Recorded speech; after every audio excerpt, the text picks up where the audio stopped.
નમસ્કાર દર્શક મિત્રો, એસડી ન્યૂઝ ગુજરાતી ચેનલ પર આપનું સ્વાગત છે અને હું આપની સાથે વૈશાલી પુવારુ કરીશું નજર આજના સમાચારો પર।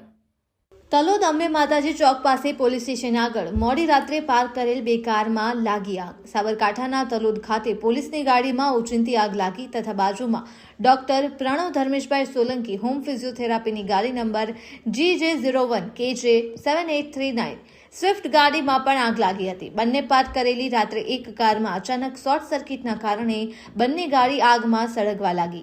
એક કારમાં આગ લાગતા બાજુમાં પાર્ક કરેલી બીજી કારમાં પણ આગ લાગી હતી।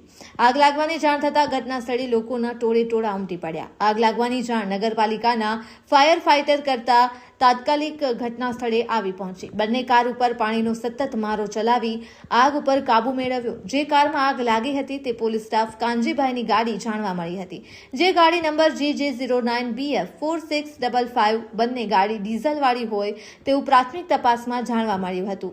આગળની કાર્યવાહી તલોદ પોલીસ સ્ટેશન દ્વારા કરવામાં આવી હતી। Press reporter Paresh Sharma, Talod, Sabarkantha, SD news Gujarati. હું પ્રણવ સોલંકી માણેકલ સિડનીપુર તલોદનો રહેવાસી। મારી ગાડી અહીંયા માતાજી મંદિર પાસે પોલીસ સ્ટેશન આગળ પાર્ક કરેલી હતી। બીજી ગાડીમાં આગ લાગતા મારી ગાડીમાં પણ આગ લાગી।